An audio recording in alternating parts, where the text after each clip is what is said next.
तो दोस्तों जैसा कि भारतीय वायुसेना के द्वारा अपनी स्क्वाड्रन स्ट्रेंथ को मेंटेन करने के लिए और इसको बढ़ाने के लिए लगातार अलग से अलग कदम उठाए जा रहे हैं, जिसके चलते हमारे जो खुद के फाइटर जेट है तो इनकी टेस्टिंग का जो समय है उसे यहाँ पर काफ़ी ज़्यादा कम करके इनका जो इंडक्शन है वो जल्द से जल्द पॉसिबल करने के लिए प्रयास किए जा रहे हैं। इसके अलावा जो हम पहले से 36 राफेल फाइटर जेट को खरीद चुके हैं, तो इसके बाद अब इसके जो फॉलो ऑन ऑर्डर है उसको भी भारत के द्वारा जल्द से जल्द दिया जाएगा। साथ ही साथ यहाँ पर हमारी वायुसेना के द्वारा पहले से ही 2019 में 83 तेजस Mk1A की जो डील है इसको यहाँ पर फाइनल किया जा चुका है। तो कुल मिलाकर के हमारी वायुसेना काफ़ी ज़्यादा प्रयास कर रही है कि हमारी जो स्क्वाड्रन स्ट्रेंथ है उसको 32 से बढ़ा करके 42 के आसपास का किया जा सके। तो 32 और साथ में 42 के बीच में ये जो एक बड़ा गैप है तो इसको भरने के लिए हमारे लिए जो MRFA कंपटीशन है या फिर जिसे हम सब MMRC डील भी कहते हैं, तो ये काफ़ी ज़्यादा इंपॉर्टेंट हो जाती है। और फाइनली अब भारतीय वायुसेना के द्वारा जल्द ही इसकी एक जो फाइनल RFI है इसको यहाँ पर जारी किया जाएगा और यहाँ पर सबसे ज़्यादा चांसेस है कि हम राफेल फाइटर जेट को ही सिलेक्ट करने वाले हैं। लेकिन दोस्तों इससे पहले जो साब कंपनी है जो कि स्वीडन की कंपनी है जो कि इनके ग्राइपिन फाइटर जेट को बनाती है, तो इन्होंने भारत को एक काफ़ी ज़्यादा बड़ा ऑफर दिया है, जिससे कि अगर ये भविष्य में ग्राइपिन फाइटर जेट को किसी और कंट्री में एक्सपोर्ट करते हैं तो इससे डायरेक्टली भारत को भी मिलियंस ऑफ डॉलर का जो बेनिफिट है वो यहाँ से मिल सकता है। इसके अलावा फ्रांस की साइड से भी भारत को इसी प्रकार का एक ऑफर MMRC डील के तहत दिया गया है। तो दोस्तों वीडियो को शुरू करने से पहले आप अभी से वीडियो को लाइक करके कमेंट सेक्शन में जा करके जय हिंद कमेंट कर दीजिएगा।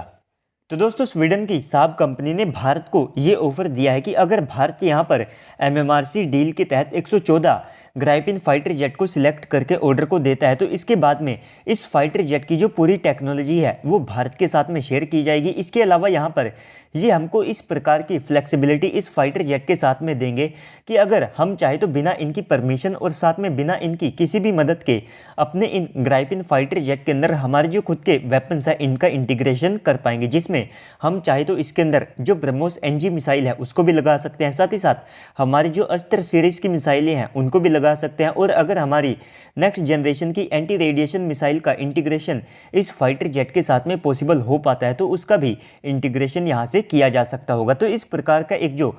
ऑफर है वो यहाँ पर स्वीडन की साब कंपनी ने भारत को दिया है और इसका बेनिफिट डायरेक्टली भारत को उस फील्ड में भी हो सकेगा कि अगर कोई भी कंट्री आने वाले समय में ग्राइपिन फाइटर जेट को खरीदता है तो अगर वे चाहे तो वहाँ पर भी हमारे जो खुद के वेपन्स हैं इनका इंटीग्रेशन कर सकते होंगे, जिससे कि भारत को तो यहाँ पर डेफिनेटली एक बड़ा फ़ायदा होने वाला है। तो इसी प्रकार का एक जो ऑफर है वो भारत को पहले से फ्रांस की साइड से दिया गया है, जिसके चलते अगर हम केवल भारतीय नौसेना के टेंडर के अंतर्गत राफेल फाइटर जेट के M वेरिएंट को सिलेक्ट करते हैं तो इसके बाद में हम अपने खुद के वेपन्स का जो इंटीग्रेशन है वो राफेल फाइटर जेट के साथ में कर पाएंगे। इसके अलावा हमारी वायुसेना के द्वारा जो 36 राफेल फाइटर जेट इस्तेमाल किए जाते हैं तो आप सभी लोगों को देखने को मिलेगा कि 2025 से फाइनली हम इन फाइटर जेट को अपग्रेड करके इनके अंदर हमारी जो खुद की 110 किलोमीटर की अस्त्र मिसाइल है उसका इंटीग्रेशन कर पाएंगे। साथ ही साथ यहाँ पर अगर MMRC डील के तहत 114 फाइटर जेट को खरीदा जाता है तो वहाँ पर भी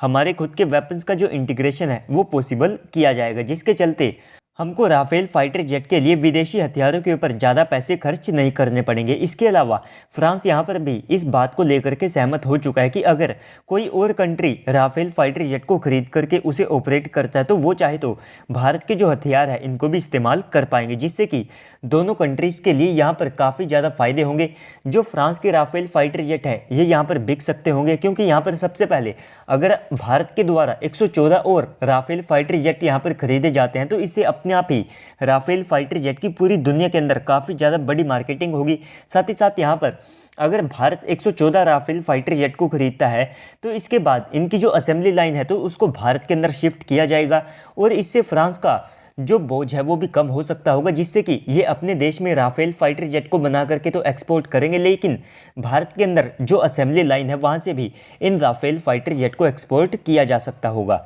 तो दोस्तों ओवरऑल इस पूरी वीडियो के बाद अब आप सबको क्या लगता है कमेंट सेक्शन में बताइएगा। और साथ ही साथ इसी बात में मैं एक और पॉइंट को ऐड कर देना चाहता हूँ कि फ्रांस भारत को अपने F5 स्टैंडर्ड के जो राफेल फाइटर जेट है उनको भी ऑफर करेगा और इनको लेकर के 2070 तक की जो गारंटी है वो यहाँ पर भारत को दी गई है। तो दोस्तों इस सब के बारे में आप कमेंट सेक्शन में मेंशन कीजिएगा। बाकी तो अगर आपको वीडियो अच्छी लगी है तो वीडियो को लाइक कर दीजिएगा। अगर आप चैनल के ऊपर पहली बार आए तो प्लीज़ से चैनल को भी सब्सक्राइब कर दीजिएगा। तो चलिए दोस्तों आज की इस वीडियो में इतना ही, मिलते हैं अगली वीडियो में, तब तक के लिए गुड बाय, जय हिंद।